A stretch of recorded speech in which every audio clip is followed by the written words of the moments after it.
everyone. This is The Crime Cafe, your podcasting source of great crime, suspense, and thriller writing. I'm your host, Debbi Mack. Before I bring on my guest, I'll just remind you that The Crime Cafe has 2 ebooks for sale, the 9-book box set and the short story anthology. You can find the buy links for both on my website, debbimack.com, under the Crime Cafe link. You can also get a free copy of either book if you become a Patreon supporter. You'll get that and much more if you support the podcast on Patreon, along with our eternal gratitude for doing so. I would also like to recommend Stitcher Premium if you're a fan of podcasts. If you like true crime or crime fiction, there are loads of podcasts out there for you. And with Stitcher Premium, you can listen to the exclusive archives from Criminology or bonus episodes from True Crime Garage. You can also listen ad-free to episodes of your favorite podcasts. I've subscribed, and for only $4.99 a month, it's nice to have ad-free entertainment. Just go to stitcher.com/premium and use the promo code CRIMECAFE, that's one word, all caps, to try it out. Absolutely free for a month. Hi, everyone. I'm pleased to have with me today an author who writes private eye novels, my favorite subgenre. Today's guest is the author of the Rafferty Private Eye series, and his name is Bill Duncan. Hi, Bill. It's good to have you on today. Thanks for being here. Hey, Debbie. It's great to be here. Awesome. Well, it's great to have you. And first, I just think it's wonderful that you've brought your father's books back onto the market through self-publishing. He must have been very proud of you.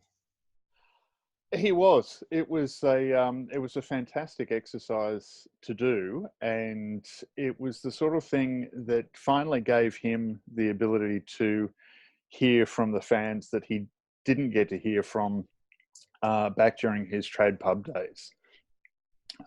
So as I think I alluded to a little bit in the guest blog post, back when he was publishing, the publishers asked for more books, sent royalty checks. That was about it. That was the sort of level of, and edits obviously, but that was the level of interaction that Dad had with the funnel, I guess, where his books were going. So he never really knew. And then to be able to hear, 30 years later from people who had loved his books originally and then were loving them again now was pretty special for him. Yeah. And then for me too, to be able to give that to him. Yeah. That's just so fantastic. So your father's fan base was out there waiting for these books to be re-released pretty much. That must have provided a lot of help with the sales. Look, it did. There were some very influential people who had been fans of Dad's, and they were great in sort of getting the word out. The funny thing that I found, though, is that the original books were only released in the US and Canada. And so while there were a lot of fans that came back and said it's great to see Rafferty back, there were equally as many fans who never got a chance to meet the characters the first time around. So they were reading Rafferty for the first time. And I had, a number of emails from people saying, I just wish I'd been able to get it the first time around. So people living in Europe and Canada and so on who'd never met the character before. So there was a fan base, but then there was a new fan base that also picked up. So which was great. That's fantastic. These books were written. What year were they first written? Raffertys Rules, the first in the series, was written in 85, I think, from memory. I didn't study up on that question, Debbie. No problem, but it was back in the 80s. It was in the mid to late 80s. So the first one came out in 86. Then the second two, Last Seen Alive and Poor Dead Cricket, came out in, I believe it was 88. And then the last three came out in 89 and 90. So it was within a period of about 4 years that they all hit the market, but they were definitely written in the mid to late 80s. So I don't suppose you had to do a lot of updating in terms of, making them more relatable or something for today's readers? Or Well, did you? it was interesting. I guess there's two parts to that question. There's the original books, when I was redoing them, and then there's my books that have come since. So when I spoke to Dad about carrying on the series, he said, "Look, do whatever you want with him. You know, move countries, take him to Australia, move him into modern times, do whatever you want." And that was never going to be a thing for me. I'm an unabashed child of the 80s. So he was going to stay stuck square in the middle of the 80s. And the thing that I love about that is that because the time period is already set, to me, the stories don't date as much as something written this year that then gets superseded by technology in 2 years or 3 years. The 80s is already a genre or a subset, if you like. So to me, it's quite freeing to write. In terms of updating, with Dad's original 6 books, there were a couple of things that I did go through and tidy up to do, not politically correctness, but just a couple of things that might be considered a little bit beyond the pale as far as words A little being used. sensitivity stuff in there, yeah. A little. It was not my intention. I did not whitewash it. I did not intend to, and I even in my books I won't. In fact, I had a reasonably good argument with my editor on the latest book about to come out about a particular character, which she wanted to just completely PC right out of the window. And I said that it doesn't work. Well, anyway, I won't get into the details, but the character is a caricature and she didn't get that. So no, I didn't whitewash it, but there was one particular reference that I think was probably very, very common back in Texas in the mid 80s, and I just deleted that one. That was all. Oh, wow. I was going to say, you live in Australia, but you write about Texas, or your dad did. Yep. So how important is Texas to the stories, and why Texas? Well, I was actually born in Texas. So Ah, I'm originally from the States. Mum and Dad, our whole family is. We moved over here when I was 7. Mum and Dad decided to pick the family up and change countries.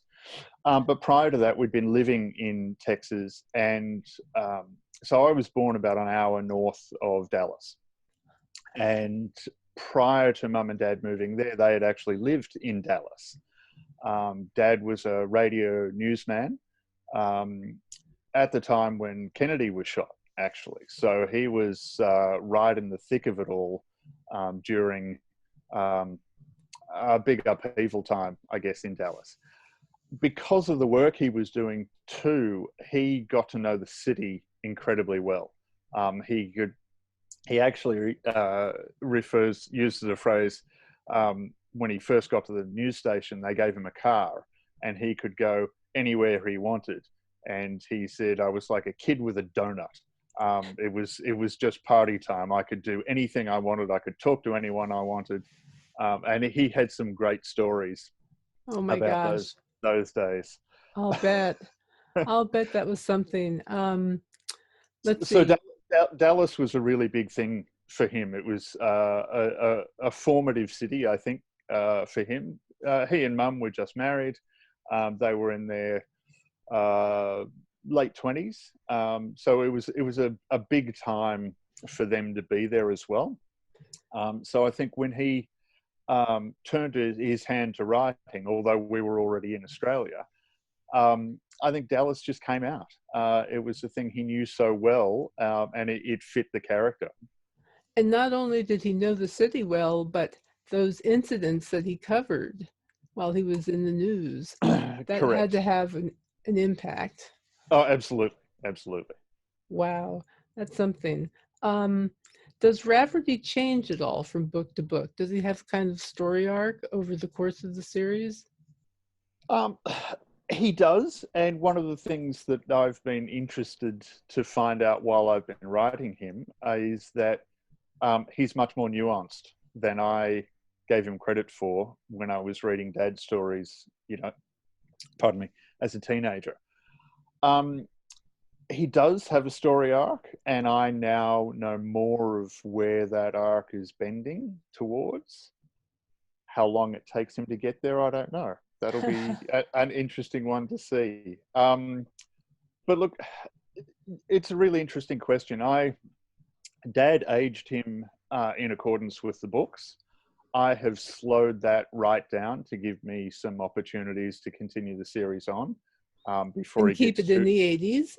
Oh, absolutely, absolutely. Keep it in the 80s, but also, no one wants to read about a private eye chasing people in a Zimmer frame or an electric scooter. So, Yes, someone was talking about that the other day. might make a good comedy. Oh, actually, it was your podcast. It was Robert Christ talking That's about it. correct. Yes, Yes. So, I was just thinking that. and I thought that was brilliant. So I've slowed that down, but at the same time, there's definitely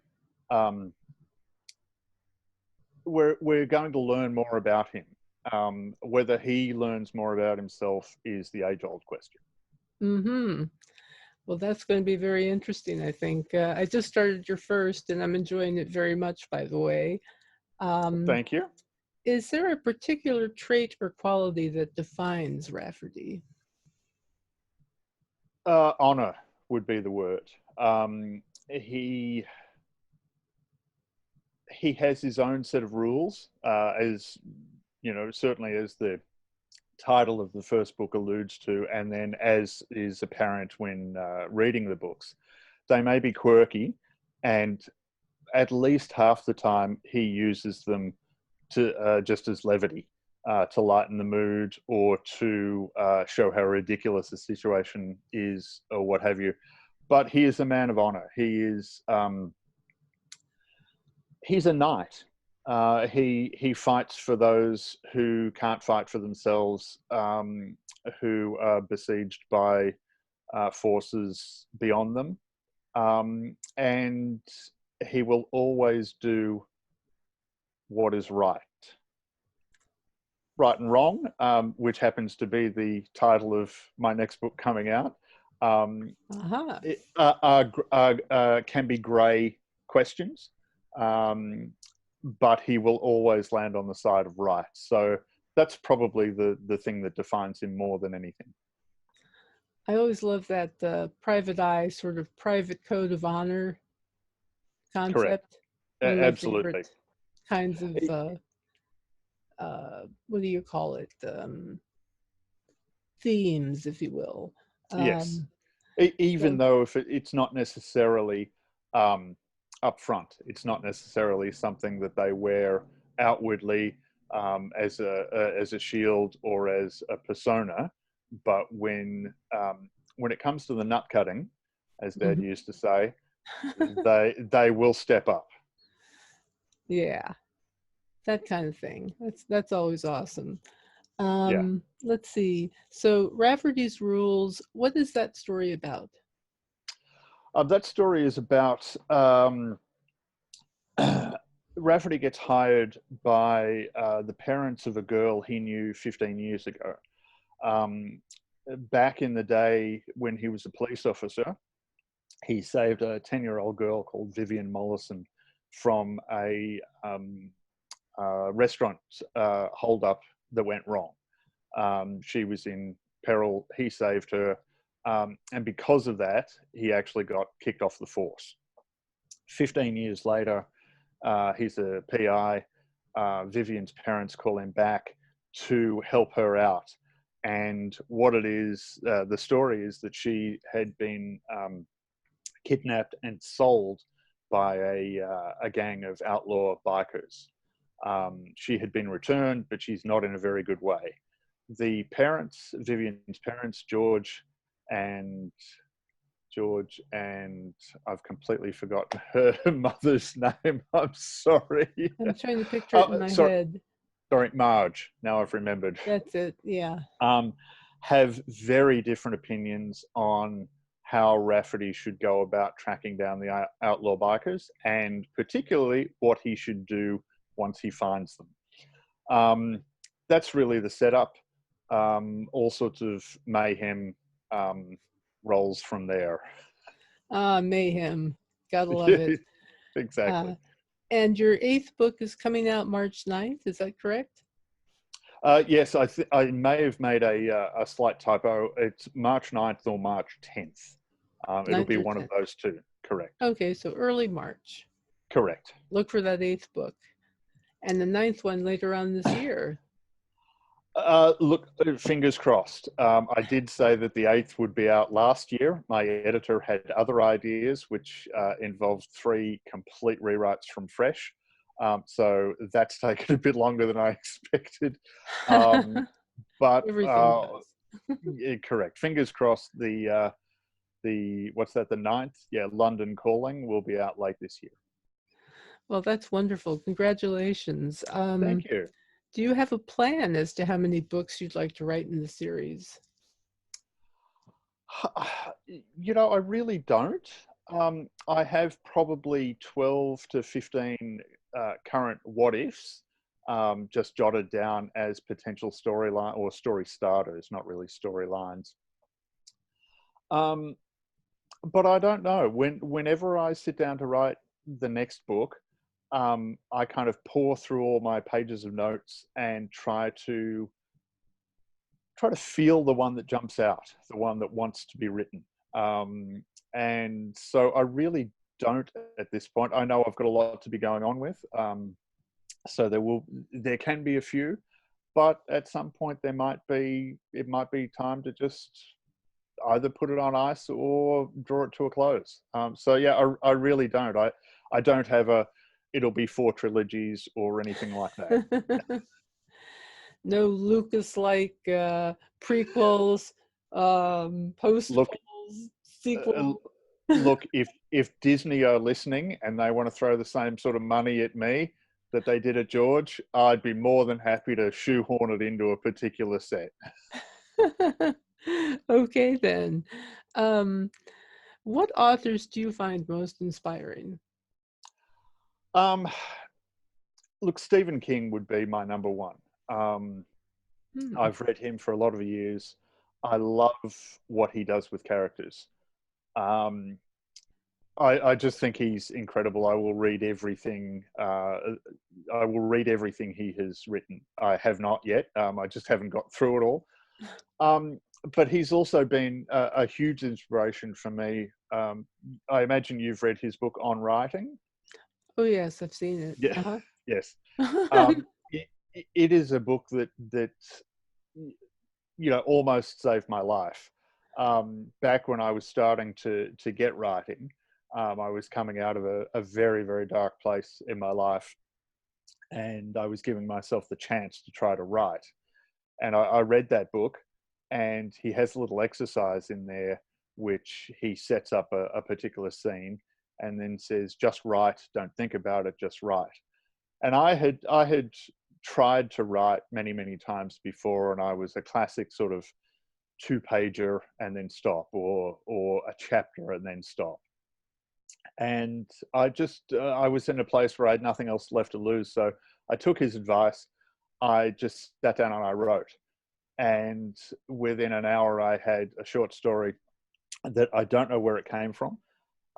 It was incredibly dark, but it actually held together. It held together enough that gave me the confidence to have another go. And so I think it was the next morning I went to a cafe, sat down and said, okay, all I'm going to do is just write. And I did that for 6 months. And at the end of the 6 months, I had 2 100,000-word novels drafted. The second of those was False Gods, the 7th in the Rafferty series. So yeah, Stephen has been an amazing inspiration to me. That's the best endorsement for his book I've ever heard. Honest to God.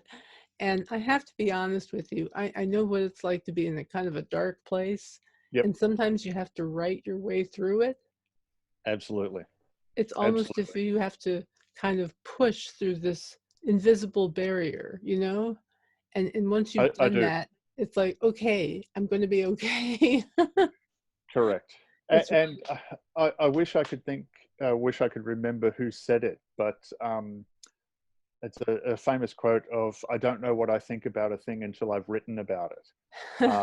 And I find that so true. I've done that on a number of occasions, that there's an issue, what's going on in the news, whatever it may be, just something that I need to sit down and let the fingers tell me what I actually think about this. So it is an amazing process. I'm getting goosebumps just talking about this. Well, it really is. I mean, it really is. The process is really something, Correct. and then using it to your advantage that way, and to simply communicate how you feel, which is why I get confused when people talk about, you know, writing for a market. It's like, okay, I understand that part, but you have Yeah, to write what comes from in here, from inside, you know? I'm pointing at myself for those who are listening. um, that's so true. that, you know, it's the whole idea of connecting with other people with your thoughts, you know? I, Absolutely. um, so, have you ever thought about writing any other books or series? Look, I have, and with those sort of 12 to 15 Rafferty what ifs, I've got at least the same or more what ifs for that are either standalones or for other series. I think the other series that's bubbling away in the back of my mind is closely related to my lifestyle at the moment. So again, I'll give answers to people who are wondering about the blog post about the 3 truths and a lie. I was going One to of ask one you about that. one of the truths is that I'm actually homeless and wandering around Australia in a VW van, um, which is wonderful. You know, it's the sort of thing that I'm lucky enough to be able to do. And I'm still at the age where I can enjoy it and it's not a chore. My wonderful partner, Catherine, who's also a writer, and I get to go to wonderful places and write and pursue our dreams. And that's given me the idea for a podcaster, a lady podcaster who travels around Australia in a van, researching true crime sites and Wow. podcasting about them, and then the things that can happen from there. So I really like the character. She's definitely sitting on my shoulder, whispering, "Write me, write me, write me."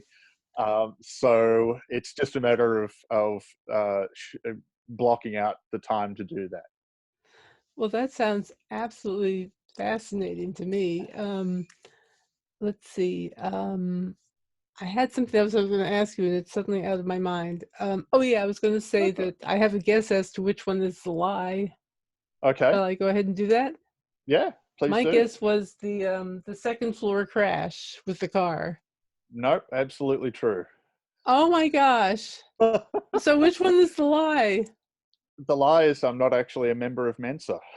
Oh, okay. Because I figured, okay, that's conceivable. I can see him being at Mensa, but I can't see him crashing into the second floor of the house. I actually did, and worse. It How was the my heck do you do a thing like that? it was the final year of high school, and Oh dear.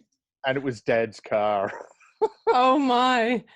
So my only advice is, if you're going to crash your father's car, make sure you almost die in the process, and he can't be angry about the car. Oh my gosh. That's like Uh, risky business on steroids or something. Kind of. I look. It was pure luck. I walked away with virtually no injuries whatsoever. Pure luck and the car. But yeah, it was interesting.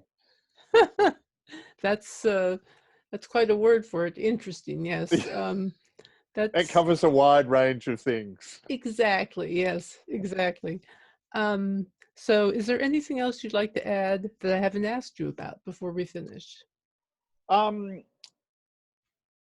no, look, the only thing is that all your listeners can, just to make sure that all your listeners know, they can get the first book free. So that's Raffertys Rules. They can get the first book in the series free. Just head to the website, raffertypi.com, and follow the link right at the top of the page.